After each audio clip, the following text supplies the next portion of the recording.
কথাটা শেষ করেই উঠে দাঁড়ালো রক্তিম। ব্লেজারের কলারটা ঝেড়ে নিয়েই মুচকি হাসলো, পা বাড়িয়ে বেরিয়ে আসলো সেখান থেকে। হৃদয় ভরা তপ্তশ্বাসে বিষিয়ে উঠল ভেতরটা, বুকটা ভারী হয়ে উঠেছে ক্রমশ। আজ ড্রিঙ্ক না করলেই নয়, নিজের এই পাহাড় সমান বিষাদটাকে যে কমাতে হবে, নয়তো নিঃশ্বাস নেওয়া যে কঠিন হয়ে থেকেছে তার জন্য। অদ্ভুত ভিন্ন যন্ত্রণায় ভেতরটা পিষে যাচ্ছে কালো অন্ধকারে। সেই অন্ধকার কালো হৃদয়ের কথা বোধ হয় আজও কেউ বুঝতে সক্ষম হয়নি, হবে না। সন্ধ্যাবেলা। অদ্রিজা, কেমন আছো মা? আর আপনি কেমন আছেন বেআইন সাহেবা? অদ্রিজা মিষ্টি হাসলো। উত্তর দেওয়ার পর তার মা আর রক্তিমের বাবার কথোপকথন শুনলো চুপচাপ। কথোপকথন শেষে চলে যাবে ঠিক তখনই বাসার সদর দরজায় দেখা মিলল টলতে টলতে হাঁটা সেই লোকটির।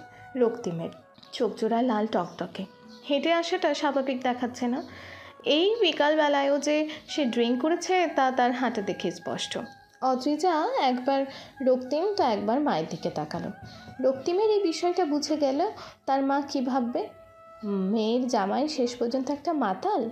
অদ্রিজা চুপচাপ উঠে দাঁড়ালো। রক্তিমের কাছাকাছি গিয়ে দুই হাত দিয়ে রক্তিমের বাম বাহুটা চেপে ধরল। শক্ত গলায় মিনমিনিয়ে বলল, ছি, ড্রিঙ্ক করেছেন আপনি? আমার আম্মু বুঝলে কতটা কষ্ট পাবে ধারণা আছে আপনার? আজই ড্রিঙ্ক করতে হলো আপনাকে? আজই, এক্ষুনি? রক্তিম ঘোলা চাহনিতে অদ্রিজার দিকে তাকালো। এখানে আসলেন কেন আপনি? কে বলেছে আসতে এখন? নাকি ইচ্ছে করেই আবার খারাপ হওয়ার নাটক কন্টিনিউ করতে আমার আম্মুর সামনে এভাবে হাজির হয়েছেন? আপনার অ্যাক্টর হওয়া উচিত ছিল রক্তিম। ছেলেরাও এত ভালো অভিনয় পারে, আপনাকে না দেখলে আমি জানতামই না। রক্তিম নিঃশক্ত লাল টকটকে চোখে সেই চাহনি সেরকমই রাখল। এক পলকও নড়ল না সেই চাহনি। মুচকি হেসে অদ্রিজার কানের কাছে মুখ নিতেই হেলে পড়ল অদ্রিজার কাঁধে। নিজের প্রতি ব্যালেন্স রাখাটা বোধ হয় মাতাল শরীর পারল না। মাথাটা সেভাবেই অদ্রিজার কাঁধে হেলিয়ে দিয়ে বলল, আপনি অ্যাক্টরের পেছনে পড়েছেন এখনো? অদ্ভুত। অদ্রিজা বিরক্ত হয়ে তাকালো। রক্তিমের ভারী শরীরের কিছুটা ভার তার উপরও পড়েছে। দুই হাত দিয়ে রক্তিমকে ধরে নিতেই নাকে এসে লাগলো ভারী কোনো এক গন্ধ। সঙ্গে সঙ্গে কপাল কুঁচকে গেল তার। ফিসফিসিয়ে বলল, আপনি তো সত্যি ড্রিঙ্ক করেছেন। ছি রক্তিম, ছি। আশা করিনি আমি। কেন? জানি না। আমি আপনাকে ধরছি, আপনি সোজা হয়ে হাঁটবেন যাতে বোঝা না যায় যে আপনি ড্রিঙ্ক করেছেন। আম্মুর কাছে গিয়ে সালাম দেবেন, তারপর রুমে গিয়ে যা ইচ্ছে তাই করুন, মাতলামি করুন, প্রেম করুন, যা ইচ্ছে করুন। রক্তিম মুচকি হেসে মুখ ঘেঁষল আদ্রিজার কাঁধে। আদ্রিজা কেঁপে উঠল সঙ্গে সঙ্গেই। বাম হাতটা সজোরে চলে গেল রক্তিমের মুখে। শক্ত করে রক্তিমের মাথাটা ধরে সোজা করে দিয়ে দাঁতে দাঁত চেপে বলল, কি করছেন এইসব? এটা ড্রয়িং রুম, আম্মু বাবা সবাই আছে, দেখছেন আপনি? ওরা দেখলে কি ভাববে? রক্তিম বাঁকা হেসে ফিসফিসিয়ে বলল, বাহ, পারফেক্ট বউ। কথাটা বলেই রক্তিম হাসল। অদ্রিজা কোনোভাবেই দুই হাত দিয়ে রক্তিমের বিশাল লম্বা চওড়া শরীরটা ব্যালেন্স করার চেষ্টা করলো। মায়ের কাছে গিয়ে সোজা করে দাঁড় করাতেই রক্তিম হালকা হাসল, বলল, আসসালামু আলাইকুম আন্টি। ওয়ালাইকুম আসসালাম। কেমন আছো অদ্রি? কোনো সমস্যা? এভাবে ধরে আছিস কেন? অদ্রিজা ভয়ে চুপসে গেল। এই বুঝি তার মা সবটা বুঝে গেল। সমস্যা? না তো আম্মু, কোনো সমস্যা নয়। সিঁড়ি দিয়ে ওঠার সময় ওনার পায়ে ব্যথা পেয়েছেন, তাই হাঁটতে পারছেন না। অদ্রিজার মা হালকা হাসার চেষ্টা করলো। সন্দেহটা গেল না। নজরটা আগের মতো রেখেই তাকিয়ে রইল উনি। অদ্রিজা কাঁপা গলায় আবারও বলল, আম্মু তুমি বসো, আমি ওনাকে রুম পর্যন্ত এগিয়ে দিয়ে আসি। পায়ে ব্যথা পেয়েছে তো ওষুধটা দিয়ে আসি, তুমি বসো। হ্যাঁ, আমার সত্যি বিরক্ত লাগছে রক্তিম। ড্রিঙ্ক করেছেন ভালো কথা, আপনি কেন আবার বাসায় আসবেন? আমি তো জানতাম আপনি এই বাসায় থাকেন না, সুইটহার্টের সাথে থাকেন। তাহলে এখানে থাকাটা তো কেবল শর্ত ছিল, তাই না? আমার তো মনে হয় আপনি ইচ্ছে করে ড্রিঙ্ক করে এই বাসায় ফিরেছেন। রক্তিম হাসল, জড়ানো কণ্ঠে বলল, ও, ভুল ভাবছেন অতেজা। মিস্টার মাহমুদ গাড়ি পাঠিয়েছিল, কল করে বলেছিল আপনারা এসছেন, তাই আসাটা নাকি বাধ্যতামূলক, তাই এসছে, আর কিছু নয়। অদ্রিজা লম্বা শ্বাস ফেলল। আপনার ডাকনামটা কিন্তু খুব কিউট, অদ্রি। আহ, আপনি আমার হাত ধরে টানলেন কেন? অসহ্য। আজ বললেন না রুমে এসে মাতলামি করুন, নয়তো প্রেম করুন, যা আছে তাই করুন। তাহলে চলে যাচ্ছেন যে? প্রেম করবো না? No start. মানে কি হচ্ছে কি? হাত ছাড়ুন। এই রুমে কোথাও ড্রিঙ্ক করার সামগ্রী দেখতে পাচ্ছেন? নেই। আর আমি ড্রিঙ্ক না করে মাতলামি কি করে করব বলুন তো? আপনি তো দুটো কথাই বললেন, মাতলামি নয়তো প্রেম। যেহেতু মাতলামি করাটা পসিবল না, সেহেতু প্রেমটাই গ্রহণযোগ্য। এখন বলুন, এই রুমে প্রেম করার মতো আর কেউ আছে? কার সাথে প্রেম করব? অদ্রিজা বিরক্ত চাহনিতে তাকালো। হাতটা কচলাতে কচলাতে ছাড়ানোর বৃথা চেষ্টা করলো। এক মুহূর্তের জন্য মনে হলো রক্তিম ড্রিঙ্ক করেনি। এত স্পষ্ট কথা, এত স্পষ্ট ভাবনার কথা কি ড্রিঙ্ক করার পর বলা যায় নাকি? অদ্রিজা সন্দেহী চাহনিতে তাকিয়ে বলল, আপনি সত্যি ড্রিঙ্ক করেছেন নাকি নাটক? তো স্পষ্টভাবে কথা বলছেন, আমার হাত ধরে টানার সময় তো চলতে দেখিনি। ড্রিঙ্ক করতে আমি অভ্যস্ত। ওসব ড্রিঙ্কের সাইড এফেক্ট হিসেবে মাতাল হয়ে যাব না অদ্রিজা। ড্রিঙ্ক করেছে বলে সে স্পষ্টভাবে কথা বলতে পারবো না? তা কে বলেছে আপনাকে? তাহলে এতক্ষণ টলতে টলতে হাঁটছিলেন কেন? এই মনে হলো ঠাস করে পড়ে যাবেন, সবটাই নাটক। রক্তিম কিছুটা বিরক্ত হলো বোধহয়। কপালে দেখা গেল মৃদুভাঁজ। অদ্রিজার দিকে তাকিয়ে সোজা হয়ে বসলো। বলল, বারবার নাটক ফাটক কেন টানছেন বলুন তো? আপনার সাথে এক্স্যাক্টলি কী সম্পর্ক যে আপনার সামনে আমার নাটক করতে হবে? কী লাভ আমার শুধু শুধু নাটক করে? আপনি কি ভেবেছেন আপনার মতো ফালতু একটা লোকের সাথে এক রুমে দাঁড়িয়ে কথা বলতে আমার ভালো লাগছে? একদমই না। আপনাকে আমার অসহ্য লাগছে রক্তিম। এই যে আপনি আমার হাত ছুলেন, এই ছোঁয়াটার প্রতিও চরম ঘৃণা হচ্ছে আমার। আর আপনাকে তো আরো ভয়ঙ্কর ঘৃণা করি আমি। কথাগুলো বলেই বেরিয়ে আসলো অদ্রিজা। চোখে মুখে সূক্ষ্ম রাগটা নিয়েই মায়ের সামনে এসে দাঁড়ালো। থমথমে মুখেই বলল, শেষ তো আম্মু, চলো। যাবে না? অদ্রিজার মা চুপচাপ বসে রইলেন, মুখে চরম থমথমে ভাব। অদ্রিজার দিকে এক নজর কঠিন চাহনিতে তাকালেন রিয়াদ সাহেবের দিকে। মৃদু গলায় প্রশ্ন ছুড়লেন, আপনার ছেলে কি ড্রিঙ্ক করে বেআই সাহেব? আমার মেয়ের সাথে আপনার মাতাল ছেলের বিয়ে দিয়ে জিতে গিয়েছেন। অদ্রিজার মায়ের কথাটা শুনেই অবাক হলো রিয়াদ সাহেব, সঙ্গে অদ্রিজাও। মায়ের দিকে বিস্ময়ে তাকিয়ে থাকতেই তার মা আবারও বলল, রক্তিম ড্রিঙ্ক করে অদ্রি, আমায় বলিসনি তো? অদ্রিজা থমকালো, কাপা গলায় বলল, না আম্মু, আসলে। আসলে মায়ের কথাটা শুনে অদ্রিজা জোরে শ্বাস ফেলল। কি বলবে খুঁজে না পেয়ে কয়েক সেকেন্ড ভাবলো। আর সে ভাবনার মাঝে সেখানে এসে দাঁড়ালো রক্তিম। মুচকি হেসেই বলে উঠল, আসলে আমি ড্রিঙ্ক করি আন্টি। Any problem? অদ্রিজার মায়ের চাহনিটা এবার তীক্ষ্ণ হলো। রক্তিমের কথাবার্তায় বোঝা গেল না সে ড্রিঙ্ক করেছে, তবু মনের মধ্যেকার সন্দেহটা যেন গেল না। হাসার চেষ্টা করেই বলল, আমি ভেবেছিলাম ড্রিঙ্ক করে এসেছো তাই হাঁটতে পারছো না, ওভাবে তাল পাকিয়ে হাঁটছিলে। যাই হোক, তুমি যদি কখনো ড্রিঙ্ক করেও থাকো আর করতে পারবে না রক্তিম। আমি কিংবা আমার মেয়ে কেউই এসব পছন্দ করি না। আর আমি নিশ্চয়ই চাইবো না আমার মেয়ে এমন একজনের সাথে সংসার করুক যে কিনা ড্রিঙ্ক করে। অদ্রিজা শুকনো ঢোক গেল আর রক্তিম মুচকি হাসলো। অদ্রিজার পেছনে দাঁড়িয়েই মাথা নামালো। অদ্রিজার ঘাড়ে ঠোঁট গোল করে ফু দিয়ে ফিসফিসিয়ে বলল, আপনার মা কিন্তু ভীষণ জটিল মহিলা। রাতের আকাশে ছোট ছোট উজ্জ্বল তারা জোনাকির মতো জ্বলছে। কি সমস্যা রক্তিম? এতবার কল দিচ্ছেন কেন আপনি? রক্তিম হাসলো। সেই হাসির মৃদু শব্দ ভেসে আসলো অদ্রিজার কানেও। সাথে সাথে তীব্র বিরক্তি ছুঁয়ে গেল মনে। মুখ চোখে দেখা গেল অন্ধকার আলোর রেশ। দাঁতে দাঁত চেপেই বলে উঠল, আজব তো, হাসছেন কেন আপনি? হাসির মতো কি বলেছি আমি? ঝুমকোটা আপনার কাছে? রক্তিম হাসি থামালো, কণ্ঠটা কঠিন দৃঢ় করার চেষ্টা করেই বলল, আমার কাছে তোমার ঝুমকো কেন থাকবে অদ্রি? অদ্রিজা একেবারে চমকে উঠল রক্তিমের সম্বোধন শুনে।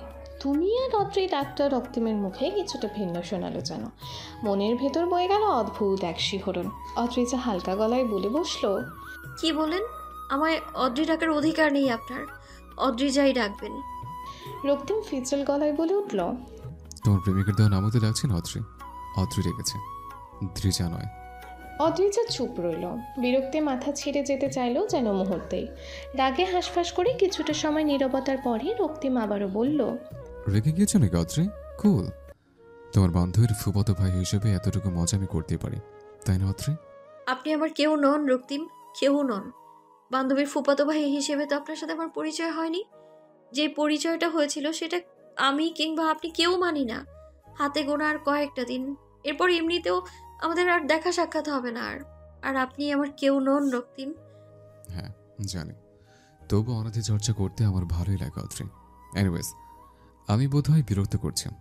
এইটুকু সময় তোমার প্রেমিকের সাথে কথা বললে কতগুলো অনুভূতি প্রকাশ করা হয়েছে তো, তাই না? ইরিটেটিং।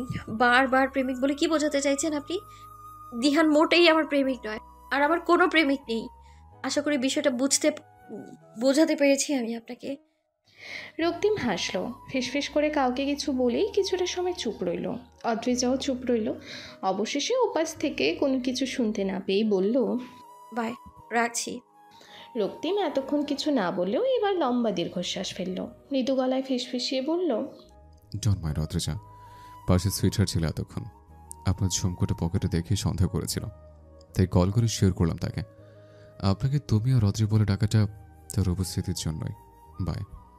সঙ্গে সঙ্গেই কলটা কেটে গেল। অদ্রিজা লম্বা শ্বাস ফেলল। এই মানুষটাকে বোঝা দেয়, বড্ড কঠিন এই মানুষটা। এমন কেন? আপনাকে প্রিয় সম্বোধন করা কি আমার উচিত অদ্রিজা? জানি না আমি, তবে আমি খুব অসহায় অদ্রিজা, খুব অসহায় আমি। আমি এক মুঠো সাহায্য ভিক্ষে দিবেন অদ্রিজা? আমি ভীষণ ভীষণ রকম অসহায়। আমার এই জীবনটা আমি কম ভালোবাসা পাইনি অদ্রিজা। অনেক নারী আমি ভালোবেসেছিল, খুব করে চেয়েছিল আমায়, কিন্তু আমি কখনো কাউকে চাইনি অদ্রিজা, কখনোই না। আপনাকে চাই না আমি, এটুকু ভালোবাসি না আমি আপনাকে। তবুও আমি আপনাতে আসক্ত হয়ে যাচ্ছি। কেন বলুন তো? রাত হলে আমার ঘুম আমি কাছে টানছে না, মাথাটা যেন ছেড়ে যাচ্ছে আপনি নামক মানুষটার ভাবনায়। আমি কি করবো অদ্রিজা? আপনি নামক মরণ ব্যথার কি কোনো চিকিৎসা আবিষ্কার হয়নি এখনো? আর যে সহ্য করা যাচ্ছে না এই তীব্র মাথা ব্যথা। আমার এই দীর্ঘ জীবনের সব দুঃখের একমাত্র ওষুধ অ্যালকোহল আপনি নামক ব্যাধির সাথে লড়তে পারছে না। কেন বলতে পারছি না? অসহ্যের যন্ত্রণা থেকে আমায় মুক্তি দিয়ে অদ্রিজা, মুক্তি চাই আমার। ভাঁজ করা সাদা কাগজে লেখাগুলো পড়েই চমকে গেল অদ্রিজা। কাগজটা একটা বক্সে ছিল। বক্সটা তার চেনা, রক্তিমের সুইটহার্টের জন্মদিনেই যে বক্সটা সে গিফট করেছিল, কিন্তু রক্তিম ফেরত দিয়েছিল সেই বক্সটার ভেতরে এই চিরকুটটা পেল। এতদিন খুলে দেখেনি সে। বক্সের ভেতরে একজোড়া কানের ধুলি উপহার দিয়েছিল সে। বুকের ভেতর হৃদস্পন্দনের মাত্রা যেন ঘন হয়ে উঠল দ্রুত। আফসোস হলো আরও আগে কেন বক্সটা খুলে দেখেনি, এই লেখাগুলো আরও আগে কেন পড়া হয়নি, কেন? হেই মাইন্ড গেমার রক্তিম মাহমুদ, হোয়াটসঅ্যাপ? ভাই, উনি আমার হাজবেন্ড। এভাবে কথা বলতে পারেন না আপনি। হোয়াট? কী সব বলছো তুমি আদ্রি? ও ও তোমার হাজবেন্ড? আঙ্কেল জেনে শুনে তোমার ওর সাথে বিয়ে দিয়েছে? আপনাদের মধ্যে কি সম্পর্ক আমি জানি না ভাইয়া, কিন্তু এভাবে কথা বলার অধিকার সত্যিই আপনার নেই। আর গলার সাউন্ড এভাবে উঁচিয়ে কথা কেন বলছেন আপনি? উনি আমার হাজবেন্ড যেহেতু আমি জানি উনি কেমন। আপনি এভাবে বলবেন না, আম্মু শুনবে। শুনুক, আমি চাই আন্টিও জানুক ও কেমন। ও তোমায় ডিজার্ভই করে না আদ্রি। ও তো শুধু মেয়েদের নিয়ে খেলতে পারে আর অ্যালকোহলে ডুবে থাকতে পারে। কদিন পর তোমাকে ছুঁড়ে ফেলে দেবে, যেভাবে আমার বোন আর তানিশাকে ছুঁড়ে ফেলে দিয়েছে। আমি চাই না তোমার জীবনটা নষ্ট হোক আদ্রি। ওকে, আপনি আমার জীবনটা বাঁচাতে চান তাই তো? ঠিক আছে, ছাদে চলুন। এ বিষয়ে আমরা ছাদে কথা বলি সবাই বসে। আমি চাই না বাসায় এ নিয়ে কোনো ঝামেলা হোক। আম্মু শুনলে সমস্যা হবে। রাইমান ভ্রু কুচকে তাকালো অদ্রিজার যাওয়ার পথে, আর রক্তিম পা বাড়ায় মুচকি হাসলো। কেন রক্তিম, কেন করলি এমনটা? কেন সম্পর্কটা নষ্ট করলি তুই? অদ্রিজা এখনো বিস্ময় নিয়ে তাকিয়ে রইল রাইমানের দিকে। তাকিয়ে সঙ্গে সঙ্গে বলে উঠল, আপনি না আমার জীবন বাঁচাতে চান ভাইয়া? তাহলে আমায় কেন বলছেন না সবটা? বাসায় তো বেশ জোরে জোরে বলছিলেন সব, তাহলে এখন জানতে চাইছি বলছেন না কেন আপনি? আপনারা কি হন একে অপরের? রক্তিম আমার সেই হাই স্কুল লাইফের ফ্রেন্ড, খুব কাছের ফ্রেন্ড। ওর সাথে যতটা শেয়ার করতাম সবটা তেমনটা বোধহয় আর কারোর সাথে শেয়ার করতাম না। জীবনের সব থেকে ক্লোজ হয়ে উঠেছিল। সম্পর্কের সমাপ্তি হয়ে যখন জানতে পারলাম রাইমা ওকে ভালোবাসে, রাইমারও মনে হতো ও রাইমাকে ভালোবাসে, কিন্তু রক্তিম কোনোদিন স্বীকার করেনি। আমি প্রথমে ভেবেছিলাম রক্তিম মেনে নেবে সবটা খুব সহজেই, বন্ধুর একমাত্র বোনকে নিশ্চয়ই ফিরিয়ে দেবে না। কিন্তু ও ফিরিয়ে দিল, মুখের উপর বলে দিল রাইমাকে নিয়ে ওর কোনো ফিলিংস নেই। কিন্তু রক্তিমের প্রতি রাইমা এতটা দুর্বল হয়ে গিয়েছিল যে মানসিকভাবে রাইমা ভেঙে পড়েছিল। বারবার সুইসাইড করার চেষ্টা করেছে। পুরো 6 মাস রাইমা মানসিক ট্রমাতে ছিল এই বিষয় নিয়ে। আমি সেই 6 মাসে নিজের একমাত্র বোনকে এভাবে দেখতে পারিনি। আড়ালে গিয়ে কেঁদেছি। ও রক্তিমকে বারবার বুঝিয়েছি যাতে মেনে নেয়, কিন্তু ও মেনে নেয়নি। কেবল পায়ে পড়া বাকি ছিল আমার, তবুও রিজেক্ট করেছে। এরপর কি বন্ধুত্বটা থাকার কথা আদ্রি? তুমিই বলো। আরো কি ঘটেছে জানো আদ্রি? রক্তিম রাইমার বেস্ট ফ্রেন্ডকেও ঠিক সেই ট্রমাতেই ঠেলে দিয়েছে। ওর কাজই এটা, একের পর এক মেয়েকে নিয়ে কয়েকদিন খেলবে, তারপর শেষ, সব শেষ। ওই মেয়েটাকে একটা অন্ধকার জীবনে ঠেলে দিবে, এটাই ওর কাজ। তবুও বলছো তোমার জীবন নষ্ট হবে না আদ্রি, এখনো সময় আছে। ওই লোকটার ভয়ানক জাল থেকে বেরিয়ে আসো আদ্রি। অদ্রিজা ছোট্ট শ্বাস ফেলল। মৃদু চাহনিতে একবার রক্তিমের দিকে তাকালো।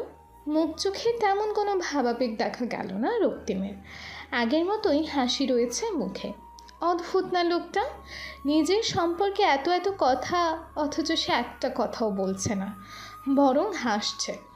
অদ্রিজা দ্বিধান্বিত চাহনি নিয়ে তাকিয়ে থাকতেই রক্তিম চোখ টিপল তার দিকে তাকিয়ে, হেসেই বলল, নিজের জীবনটা ওদের মতো নষ্ট না করে মুক্ত হয়ে যান অদ্রিজা।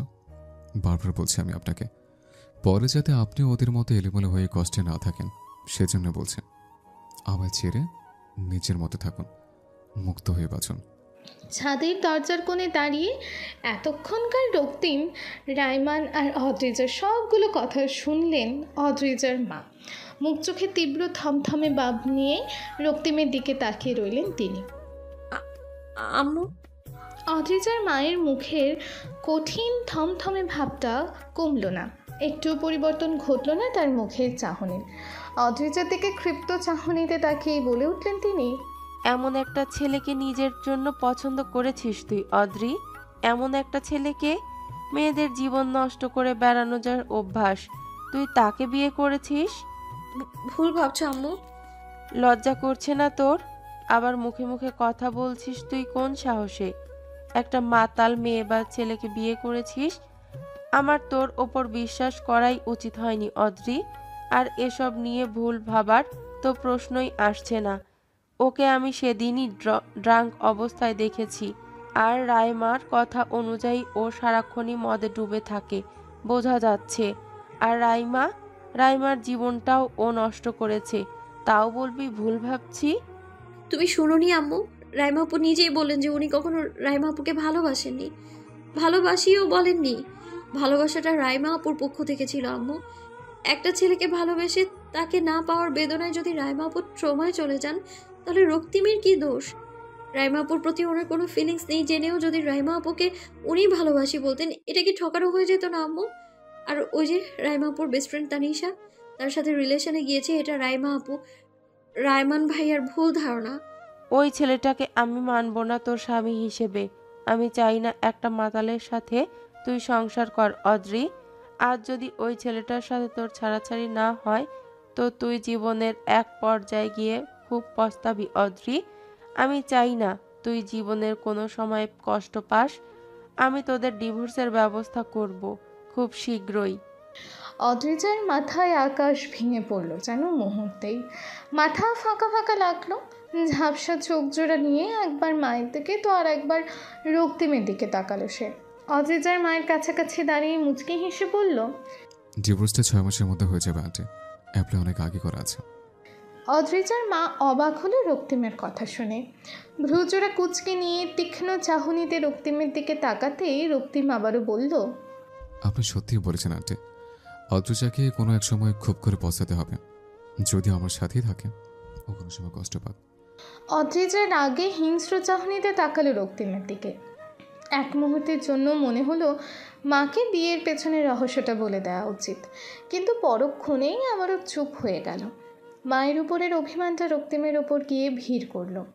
জন্মালো সমুদ্র সমান ক্ষোভ। যখন তাকে তার জীবন থেকে তাড়ানোর এতই তাড়া, তবে বিয়েটা কেন করেছিল? কেন তার মনে ভালোবাসার অনুভূতির জন্ম দিল? কেন? অদ্রিজার রাগে কাঁপতে লাগলো। বিধ্বস্ত অবস্থায় তুলতুলে লতানো শরীরটা নিয়ে সেভাবে পড়ে রইল ছাদের মেঝেতে। রক্তিম হালকা হাসলো। অন্যদিনকার মতো অতটা চাঞ্চল্যকর ছিল না হাসিটা, হয়তো কিছুটা বেদনাও মিশ্রিত ছিল। অদ্রিজার সামনে এসেই হাঁটু গেড়ে বসলো সে। অদ্রিজার গালের লালচে ছাপগুলোতে আলতোভাবে হাত বুলিয়ে ফিসফিসিয়ে শান্ত গলায় বলল, আমি সরি অদ্রিজা, আমি এক্সট্রিমলি সরি। আমার প্রতি কেন এতটা বিশ্বাস আপনার? কেন তো বিশ্বাস করেন? ভালোবাসেন? আমার সাথে পথ চলা অনেক কাছের মানুষ আমায় এতটুকু বিশ্বাস করেনি অদ্রিজা, অথচ আপনি আমায় ঘৃণা করে বিশ্বাস করছেন। রাইমা আর তানিশিকে আমি ঠকাইনি, তা আপনি যতটুকু বিশ্বাস কর, আমার কাছের বন্ধুটা ততটুকু করেনি। ভালোবাসেন আমায়? আপনি আমায় ভালোবাসলে আমি রাইমা কিংবা তানিশের মতো আপনাকে বলবো না আপনাকে নিয়ে আমার কোনো ফিলিংস নেই। তবে আমি আপনাকে আমার জীবনে জড়াতে পারবো না অদ্রিজা। আমি আবার একটা নারীকে ফিরিয়ে দিচ্ছি, আপনাকে ফিরিয়ে দিচ্ছি অদ্রিজা। ভালো থাকবেন, এই অসহায় মানুষটি আপনার জীবনে অনেক কিছু কেড়ে নিয়েছে, তার জন্য ক্ষমা করে দেবেন। যে রাত থেকে ভুলে যাবেন প্লিজ, নতুন করে জীবনটাকে শুরু করবেন, নতুনভাবে বাঁচবেন। আমি আর কখনো আপনার সামনে আসবো না, দেখা করব না। আমি বলতে সহজ হবে তাহলে আপনার, বলুন। আপনি ফিরিয়ে দিলেও আমি আপনাকে ছাড়বো না রক্তিম, ভুলবো না। ছাড়তে বাধ্য আপনি অদ্রিজা। কথাটা গম্ভীর কণ্ঠে বলেই রক্তিম পা বাড়ালো। রক্তিমের সাথে তো একসাথে থাকা হবে না। তার মা যখন বলেছে তখন নিশ্চয়ই রক্তিম আর আদ্রিজার ছাড়াছাড়িটা হয়ে যাবে। মায়ের কঠিন নির্দেশনা সম্পর্কে তার অনেক আগে থেকে ধারণা আছে। এই কঠিন নির্দেশনাও ভাঙা যেত যদি রক্তিম তাকে ভালোবাসত। কিন্তু মায়ের আদেশ না মেনে কার কাছেই বা যাবে সে? রক্তিম তো নিজেই এই সম্পর্ক ভাঙার দায়িত্ব নিয়েছে। টলমলে চাহনিতে চারিপাশে দাঁড়িয়ে থাকা প্রত্যেকটা লোকের দিকে তাকালো অদ্রিজা। মাথাটা ঘুরিয়ে উঠল যেন এক মুহূর্তের জন্য। ঝাপসা হয়ে আসলো দৃষ্টি। মস্তিষ্ক কেবল একটা কথাই ভাবতে লাগলো। তার মা যখন বলেছে ছাড়াছাড়ি হবে, তখন ছাড়াছাড়ি হয়েই যাবে। শরীরটা নেতিয়ে আসলো এবার। বুঝতে পারলো ধীরে ধীরে সে জ্ঞান হারাচ্ছে। জ্ঞান ফেরার পর তখন চোখ খুলল অদ্রিজা। তখন বিকাল, আকাশে সূর্য ডুবুডুবু। জ্ঞান ফেরার পর থেকেই রক্তিমকে 1000 বার কল দিয়েছে সে। নিজের নাম্বার থেকে কল ঢুকছে না দেখেই অত্রিয়ার মোবাইল থেকে কল দিল। প্রথমবার রিসিভ করেই গম্ভীর গলায় ওপাশ থেকে পুরুষালী গলায় বলল কেউ হ্যালো। এরপর যখন অদ্রিজা কথা বলল তখন সাথে সাথেই কল কেটে গেল। বিছানার ওপর প্রেগনেন্সি রিপোর্টে স্পষ্ট লেখা পজিটিভ। অদ্রিজা বার কয়েক শ্বাস ফেলল সেই রিপোর্টটার দিকে তাকিয়ে। নিজের ভেতরে কেমন অদ্ভুত অনুভূতি কাজ করছে তার। অনুভূতিটা সুখের কি দুঃখের জানা নেই তার, তবে হাত পা কাঁপছে সেও মা হবে কথাটা ভেবে। হাত পা ঘেমে উঠেছে ইতোমধ্যেই। হৃদয়ের স্পন্দনটা দ্রুত বাড়ছে সময়ের তালে তালে। অদ্রিজা জোরে জোরে শ্বাস ফেলে রিপোর্টটা হাতে নিল। ডান হাতটা মুহূর্তেই গিয়ে নিজের পেটের ওপর স্থির হলো। বিশ্বাসই হলো না তার ভেতরে একটা প্রাণ আছে যে ক্রমশ বেড়ে উঠছে তার ভেতরে। অদ্রিজা হাসলো। অবিশ্বাস্য চাহনিতে অত্রিয়ার দিকে তাকালো। খুশিতে চকচক করা চোখ মুখ নিয়েই সন্দেহী কণ্ঠে বলল, এই রিপোর্টটা সত্যি অত্রি? আমিও মা হব? আমি কনসিভ করেছি সত্যি সত্যি অত্রি? অত্রিয়া টলমল চোখে তাকিয়ে রইল বোনের দিকে। সেই দিনের পর 1.5 মাস হলো সে তার বোনকে একটুও হাসতে দেখেনি। সারাক্ষণ একটা রুমে নিজেকে বন্দি করে রেখেছিল। বল না, সত্যি আমি মা হচ্ছি অত্রি? রিপোর্টটা কি ঠিক? অত্রিয়া এবার কেঁদেই দিল বোনের পাগলামো মাখা প্রশ্ন শুনে। দুপা এগিয়ে 2 হাত দিয়ে জড়িয়ে ধরল অদ্রিজাকে। পরক্ষণে গালে হাত রেখে বলে উঠল। অদ্রিজা চাপা হাসল। নিজের পেটের ওপর 2 হাত রাখতে প্রশান্তিতে ছেয়ে গেল নিজের ভেতরটা। নিজের ভেতরের ছোট্ট প্রাণটাকে অনুভব করেই যেন শিহরণ বইল নিজের ভেতরে। আমি মা হতে চলেছি, এটা সত্যি বিশ্বাস হচ্ছে না আমার অত্রি। আমার কেমন একটা ফিল হচ্ছে। অদ্রিজা হালকা হাসল। চোখ জোড়া শুরু করে দরজার আড়ালে তার মাকে দাঁড়িয়ে থাকতে দেখেই দৃষ্টি সুচালো হলো। কঠিন কণ্ঠে বলে উঠল সঙ্গে সঙ্গে, তুই ওনাকে সরে যেতে বলো এখান থেকে প্লিজ। অফিস থেকে অগোছালো রক্তিম বাসায় ফিরেই ব্লেজারটা ছুঁড়ে রাখলো সোফার এক কোণে। সুইটহার্ট, আমরা কালকের ফ্লাইটে দেশে বাইরে শিফট হচ্ছে। তুমি যাওয়ার জন্য প্রস্তুত তো? ছেলে মেয়ে সবাইকে রেখে যেতে মন চাইছে তো তোমার? যদি না চাও তবে তুমি থাকতে পারো, আমি একাই যাবো না হয়। ধুর, তোমায় ছাড়া আমি কি করে থাকবো জান? জানকে ছাড়া কি বাঁচা যায় দাদু ভাই? তুমি তো আমার কলিজা, তোমায় ছাড়া কি করে থাকবো আমি? রক্তিম হালকা হাসলো। সুইটহার্টকে ছেড়ে দিয়ে পাশ ফিরে তাকালো। 2 হাত দিয়ে মাথাটা চেপে ধরেই চোখ বন্ধ করলো সে। বার কয়েক শ্বাস ফেলে ব্যথিত নয়নে তাকালো সুইটহার্টের দিকে। বলল, সৃষ্টিকর্তা আমার ভাগ্যের সবটুকু ভালোবাসে এভাবে কেড়ে নিয়েছে, মোটেই ভালো করেনি। আমার ভাগ্যে কি এতটুকু ভালোবাসা লেখা যেত না সুইটহার্ট? সে ছোটবেলা থেকে সৃষ্টিকর্তা আমার প্রতি অন্যায় করে এসেছেন। না আমি বাবার ভালোবাসা পেয়েছি, আর না তো মায়ের। আর এখন যখন নিজের প্রিয় কাউকে ভালোবাসলাম, খুব করে চাইলাম, তখনও সৃষ্টিকর্তা আমার ভাগ্যে তাকে রাখেননি। কেন বলো তো? আমি বোধহয় আর বেশি দিন থাকবো না অত্রি। খুব বেশি দিন আর তোমার দেখা হবে না অত্রি। আমি ক্ষমা করে দিও, তোমার জীবনটা আমি নষ্ট করে দিয়েছি। আমি ক্ষমা প্রার্থী। আদৌ কি ক্ষমা আমার যোগ্য? তোমার ভালোবাসাকে এইভাবে তীব্র আঘাত দিয়ে ফিরিয়ে দিয়েও ক্ষমাটা আমার প্রাপ্য নয় অত্রি। তবুও চাইছি। আমি যে অসহায় অদ্রে, আমার অনিশ্চিত জীবনে তোমার জড়াতে যে পারবো না, আমি পারবো না। সুইটহার্টের চোখ জোড়া বেয়ে এবার গড়িয়ে পড়ল পানি। রক্তিমের দিকে এক অশ্রুসিক্ত চোখ নিয়ে তাকিয়ে রইলেন তিনি। তুই মা হয়ে যাচ্ছিস আর আমায় জানালি না দ্রিজা? মানছি তোর প্রাক্তনকে আমি ভালোবাসি, তাই বলে তুই আমার থেকে ফুপি ওর খবরটা চেপে যাবি? এই অধিকার কিন্তু তোর নেই দ্রিজা, একদম নেই। অদ্রিজা রুমের ভেতরে থেকেই মাথা তুলে দরজায় দাঁড়িয়ে থাকা মেয়েটাকে পর্যবেক্ষণ করলো। মুখে চকচকে হাসি স্পষ্ট। ভালোভাবে খাচ্ছিস না তুই? কেমন শুকিয়ে গেছিস, চোখের নিচে বেশ কালি পড়েছে। দ্রিজা, আমি আসাতে খুশি হসনি তুই? অনেক বেশি বিরক্ত? তোর প্রাক্তন আসলে নিশ্চয়ই অনেক বেশি খুশি হতিস, তাই না? অদ্রিজার নজর ক্ষিপ্ত হলো। প্রথমত দিহান আমার প্রাক্তন নয় নেহা। তোকে দেখা মাত্রই ভীষণ আনন্দিত হয়েছিলাম, কিন্তু এই মুহূর্তে আসলে বিরক্ত লাগছে। আর হ্যাঁ, তোকে কে বলেছে আমি মা হচ্ছি? কি সব আজাইরা কথা বলছিস? নেহা ছোট্ট শ্বাস ফেলল। অদ্রিজার মানসিক অবস্থা সম্পর্কে বাসায় ঢুকতেই অত্রিয়া বলে দিয়েছিল। কথায় কথায় ইদানিং রাগ করে, মাথা গরম হয়, তাই অদ্রিজার বলে এতগুলো কথাও মিষ্টি হাসলো সে। রক্তিম ভাইয়ার চিঠি দ্রিজা, ভাইয়া যাওয়ার আগে দিয়েছিল, আমাকে পড়তে নিষেধ করেছিল, পড়িনি।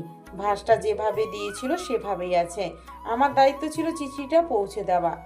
আমি জানি রক্তিম আমায় ইচ্ছে করেই দূরে সরিয়ে দিয়েছে, ইচ্ছে করেই আমার বারংবার কষ্ট দিয়েছে, ইচ্ছে করেই আমার সামনে বারবার খারাপ সাজার চেষ্টা চালিয়েছে। আমি জানি তুই এইসব কিছুর পেছনে থাকার কারণটা জানিস, কিন্তু তাও বলবি না, তাই তো? কারণ রক্তিমের কাছে তুই প্রতিজ্ঞাবদ্ধ, তাই না? প্রমিস করেছিস ওনাকে, ঠিক আছে, বলতে হবে না। তবে আজ আমায়ও একটা প্রমিস করতে হবে নেহা। করবি? যেভাবে সততার সাথে রক্তিমকে দেওয়া প্রমিসটা রক্ষা করেছিস, সেভাবে আমাকে দেওয়া প্রমিসটাও রক্ষা করবি তো? বল কি প্রমিস? আমি মা হচ্ছি, এই বিষয়টা কাউকে বলতে পারবি না। রক্তিমকে তো কোনোদিনই জানাতে পারবি না, প্রমিস কর। কোনোদিন কাউকে জানাবি না এই কথাটা। রক্তিমকে তো নয়, প্রমিস কর। নেহা অনেকক্ষণ চুপ থাকলো। প্রমিসটা করা উচিত কি অনুচিত তা বুঝে না উঠেই মনের সাথে অনেকক্ষণ যুক্তি করলো। অবশেষে মুখে হাসি ফুটিয়ে বলল, হ্যাঁ, প্রমিস। ভালো আছো অদ্রি? তুমি অদ্রি বা তুমি বলে সম্বোধন করার বিশেষ কোনো উদ্দেশ্য নেই। প্রথম থেকে মস্তিষ্ক তোমার অদ্রি হিসেবে চিনে এসেছে, তাই মনে হলো অদ্রি বললে মনে শান্তি মিলবে। সে না হয় বাদ দাও। আমার প্রতি কি অনেক বেশি রাগ, ক্ষোভ, ঘৃণা, অভিমানও কি আছে? হয়তো। কেন আমার প্রতি তোমার এতটা রাগ, ঘৃণা, অভিমান? কেন ভালোবাসলে আমায়? প্রথম থেকেই তো তোমায় বারংবার বলেছি আমি নামক যুবকটাকে তোমার জীবনে জড়াবে না। শোনোনি কেন? ভুগছো এখন? বেশ করেই তো ভুগছ। নিজেকে ইদানিং সেলফিশ মনে হয় খুব। তোমার সুখটুকু না কাটলে বোধহয় পারতাম আমি। তবু ওই যে নিয়তি আমাকে দিয়ে তোমার প্রাপ্য সুখ পাওয়া পছন্দ করেনি। আমায় ক্ষমা করো অত্রে। তোমার চোখ জোড়ার সে বিষাক্ত ঘৃণিত চাহনি নিয়ে বেঁচে থাকা দায়। নিঃশ্বাস নেওয়া ভীষণ কঠিন। অত্রে, নিয়তিকে কি পাল্টানো যায়? বদলানো যায় না আমার জীবনের নিয়তিটাকে? কে জানে, যদি নিয়তি না বদলায় তবে কি কবু দেখা হবে? আর কাছ থেকে, খুব কাছ থেকে দেখতে পারবো তোমায়? সে কণ্ঠটা শোনা হবে তো? আর অজুহাতে কাছে আসা হবে তোমার? আমি জানি না, কিচ্ছু জানি না।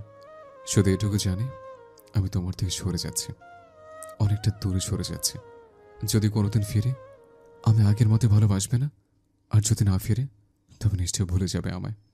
অদ্ভুত বিষয় কি জানো, রক্তিম চিরকাল চেয়েছে মানুষ তাকে ভুলে যাক। মানুষের স্মৃতির পাতায় কোনোদিন যাতে রক্তিম নামক মানুষটা না থাকে। কিন্তু তোমার বেলাতে এসে আমার যত অভিমান, কেমন বাচ্চা বাচ্চা মনের মতো কান্না পাচ্ছে। তুমি আমি ভুলে যাবে ভেবে, ভালোবাসবে না ভেবে বিষাদে ভরে যাচ্ছে আমার মনটা। কেন জানো? উত্তরটা তোলা থাক। কোনো একদিন যদি নিয়তি আমায় উত্তরটা দেওয়ার সুযোগ দেয়, অবশ্যই আমি জানিয়ে দেবো তোমায়। ভালো থেকো, তার খেয়াল রেখো। তাকে আমার মতো বাঁচতে দিও না প্লিজ। আমি জানি তুমি তাকে আগলে রাখবে। আমি না থাকলে আমার শূন্যতাটাও বুঝতে দিবে না। কি তাই তো? প্রমিস? অদ্রিজা স্তব্ধ হয়ে চেয়ে রইল লাল রাঙা কাগজটার গুটি গুটি কালো কালির লেখাগুলোর দিকে। কেমন উদ্দেশ্যহীন লেখা। চিঠির শুরুতেই তাকে কিছু দিয়ে সম্বোধনও করেনি। অদ্ভুত। চিঠির ভেতরে লেখাগুলো বেশ অস্পষ্ট, তবে শেষের দিকের লাইনগুলো বুঝতে তেমন একটা বেগ পেতে হলো না। সৃষ্টিকর্তা এত কেন নিষ্ঠুর বুঝে উঠল না সে। মন প্রাণ দিয়ে এত চাওয়ার পরেও রক্তিম কী করে জেনে গেল প্রেগনেন্সির খবরটা? বুঝে উঠল না অদ্রিজা। গল্পটির পরবর্তী পার্ট আসবে আগামীকাল। আর হ্যাঁ, গল্পটি কেমন হলো তা অবশ্যই কমেন্টে জানাবেন। ভালো থাকবেন আপনারা।